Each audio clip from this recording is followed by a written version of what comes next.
ಇದೊಂದು ರಾಜಕೀಯ ದುರುದ್ದೇಶ ಹುನ್ನಾರ. ರಾಜ್ಯಪಾಲರು ಕೇಂದ್ರದ ಕೈಗೊಂಬೆ ಆಗಿದ್ದಾರೆ, ಕೈಗೊಂಬೆ ರೀತಿಯಾಗಿ ಕೆಲಸ ಮಾಡ್ತಿದ್ದಾರೆ. ಅವರ ಆಫೀಸನ್ನೇ ರಾಜಕೀಯಕ್ಕಾಗಿ ಬಳಸ್ಕೊಳ್ಳಾಗ್ತಾ ಇದೆ ಅಂತ ಬೆಂಗಳೂರಿನಲ್ಲಿ ಸಚಿವ ಪ್ರಿಯಾಂಕ್ ಖರ್ಗೆ ಇವತ್ತು ವಾಗ್ದಾಳಿ ನಡೆಸಿದ್ದಾರೆ. ಅಂದ್ರೆ ಎಲ್ಲಾ ಸಚಿವರು ಕೂಡ ಸಿಎಂ ಜೊತೆಗೆ ಒಗ್ಗಟ್ಟಾಗಿ ನಿಂತಿದ್ದಾರೆ. ಯಾವ ಅಧಿಕಾರಿಗಳು ಕೂಡ ಪ್ರಾಸಿಕ್ಯೂಷನ್ಗೆ ಅನುಮತಿಯನ್ನ ಕೇಳಿಲ್ಲ. ಸಿದ್ದರಾಮಯ್ಯನವರು ಕಾನೂನು ಹೋರಾಟ ಮಾಡ್ತಾರೆ ಅಂತ ಪ್ರಿಯಾಂಕ್ ಖರ್ಗೆ ಕೂಡ ಹೇಳಿದರು. ನಾವೆಲ್ಲರೂ ಕೂಡ ಸಿಎಂ ಜೊತೆ ಇದ್ದೇವೆ ಅಂತ ಪ್ರಿಯಾಂಕ್ ಖರ್ಗೆ ಹೇಳಿದ್ದಾರೆ. ನಮ್ಮ ಪ್ರತಿನಿಧಿ ಪ್ರಸನ್ನ ಪ್ರಿಯಾಂಕ್ ಖರ್ಗೆ ಅವರನ್ನ ಮಾತನಾಡಿಸಿದ್ದಾರೆ ವಿಚಾರವಾಗಿ. ಬನ್ನಿ ನೋಡೋಣ. ಸಿಎಂ ಸಿದ್ದರಾಮಯ್ಯ ವಿರುದ್ಧ ಇವತ್ತು ರಾಜ್ಯಪಾಲರು ಪ್ರಾಸಿಕ್ಯೂಷನ್ಗೆ ನೀಡಿದ್ದಾರೆ. ಈ ಬಗ್ಗೆ ಮಾತನಾಡೋದಕ್ಕೆ ಸಚಿವ ಪ್ರಿಯಾಂಕ್ ಖರ್ಗೆ ಅವರು ನಮ್ಮ ಜೊತೆಗಿದ್ದಾರೆ.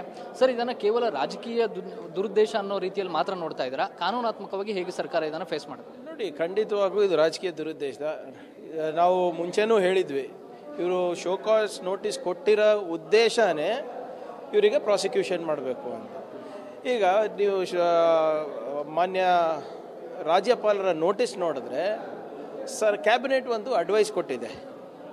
ಆ ಅಡ್ವೈಸನ್ನು ಯಾಕೆ ತಿರಸ್ಕಾರ ಮಾಡಿದ್ದಾರೆ ಅಂತಲೂ ಕೂಡ ಹೇಳಿಲ್ಲ. ಅದರಲ್ಲಿ ಯಾಕೆ ಇದನ್ನು ನಾವು ಈ ಪ್ರಾಸಿಕ್ಯೂಷನ್ ಪರ್ಮಿಷನ್ ಯಾಕೆ ಕೊಡ್ತಾ ಇದ್ರೆ ಅಂತಲೂ ಹೇಳ್ತಾ ಇಲ್ಲ. ಮತ್ತು ವಿಚಿತ್ರ ಏನಪ್ಪ ಅಂದರೆ, ಇಲ್ಲಿ ಯಾರು ಕೂಡ ಯಾವ ಅಧಿಕಾರಿ ಇರ್ಬೋದು, ಯಾವ ತನಿಖೆ ಸಂಸ್ಥೆ ಇರ್ಬೋದು, ಪ್ರಾಸಿಕ್ಯೂಷನಿಗೆ ಪರ್ಮಿಷನ್ ಕೇಳಿಲ್ಲ. ಯಾವುದೋ ಖಾಸಗಿ ವ್ಯಕ್ತಿ ಕೇಳಿರೋದು. ಆದರೆ ರಾಜ್ಯಪಾಲರ ಮುಂದೆ ಅವರ ಟೇಬಲ್ ಮೇಲೆ ನಾಲ್ಕು ಪ್ರಾಸಿಕ್ಯೂಷನ್ಗೆ ಪರ್ಮಿಷನಿಗೆ ಕಾಯ್ತಾ ಇದ್ದಾರೆ ಲೋಕಾಯುಕ್ತದವರು. ಕುಮಾರಸ್ವಾಮಿ ಅವ್ರದ್ದು, ಜೊಲ್ಲೆ ಅವ್ರದ್ದು, ನಿರಾಣಿ ಅವ್ರದ್ದು ಮತ್ತು ಜನಾರ್ದನ್ ರೆಡ್ಡಿ ಅವ್ರದ್ದು. ಒಂದೂವರೆ ವರ್ಷದಿಂದ ಇಟ್ಕೊಂಡು ಕೂತಿದ್ದಾರಲ್ಲ, ಅದೇನಕ್ಕೆ ಹೇಳ್ತೀರಾ? ಅದೇನಂತ ಹೇಳ್ತೀರಾ? ಮತ್ತು ನಿಮ್ಗೆ ನನಗೆ ಆಶ್ಚರ್ಯ ಏನಂದರೆ, ನಿರಾಣಿ ಅವ್ರ ಕೇಸ್ನಲ್ಲಿ ದೂರದಾರರು ಟಿ.ಜೆ. ಅಬ್ರಾಹಿಂ ಅವರೇ. ಟಿ.ಜೆ. Abraham's case is taken seriously when it is against the CM, but left when it is against Mr. Nirani despite prosecution permission. ಇದು ರಾಜಕೀಯ ದುರುದ್ದೇಶ ಅಂದರೆ ಇನ್ನೇನು? ಕೈಗೊಂಬೆ ಆಗಿದ್ದಾರೆ ರಾಜ್ಯಪಾಲರು. ಇವತ್ತು ಕೇಂದ್ರ ಸರ್ಕಾರದ ಕೈಗೊಂಬೆ ಆಗಿದ್ದಾರೆ. ನಾನು ಮುಂಚೆಯಿಂದನೂ ಹೇಳ್ತಾ ಇದ್ದೀನಿ, ಈ ಸ್ಕ್ರಿಪ್ಟ್ ಬರೆದು ಕೊಟ್ಟಿರೋದು ಮೋದಿ ಅವರು, ಶಾ ಅವರು. ಇದಕ್ಕೆ ಆ್ಯಕ್ಟರು ರಾಜ್ಯಪಾಲರು. ಇವತ್ತು ಸಂವಿಧಾನಿಕವಾಗಿ ಒಂದು ಸಂವಿಧಾನಕ್ಕೆ ಬದ್ಧವಾಗಿರುವಂಥ ಸರ್ಕಾರವನ್ನು ಬುಡಮೇಲು ಮಾಡುವಂಥ ಇದು ಒಂದು ಹುನ್ನಾರ ನಡೆಸಿದರೆ ಇದಕ್ಕೆ ನಾವು ಆಗ್ಲಿಕ್ಕೆ ಬಿಡೋದಿಲ್ಲ. ಸರ್, ಕಾನೂನಾತ್ಮಕವಾಗಿ ಫೈಟ್ ಮಾಡುವಂಥದ್ದು ಒಂದು ಕಡೆ, ಸರ್ಕಾರ ಮತ್ತು ಸಚಿವರು, ಶಾಸಕರು ಸಿದ್ದರಾಮಯ್ಯನವರ ಬೆನ್ನಿಗೆ ಇದ್ದೀರಾ. ನೋಡಿ, this prosecution is against the individual, ಕರೆಕ್ಟಾ? ಸೊ ಮಾನ್ಯ ಸಿದ್ದರಾಮಯ್ಯನವರು ದ ಇಂಡಿವಿಜುವಲ್, ಅವರು ಲೀಗಲಿ ಏನು ಫೈಟ್ ಮಾಡಬೇಕೋ ಮಾಡ್ತೀವಿ. ಆದರೆ it is also an attack on democracy.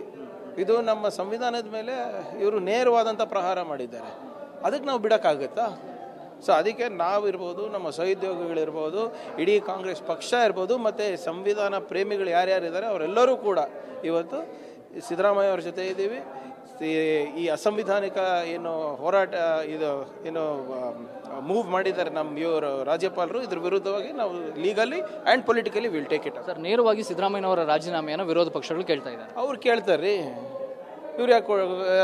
ಇವ್ರು ಯಾಕೆ ಕೊಟ್ಟಿದ್ರು ಅವಾಗೆಲ್ಲ?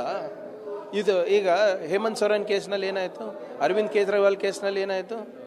ಇದು BJP ಅವರಿಗೆ ಏನು ಭವಿಷ್ಯ ನುಡಿದಿದ್ರಾ? BJP ಅವ್ರು ತಾನೇ ಇದು ಮಾಡಿಸ್ತಾ ಇರೋದು.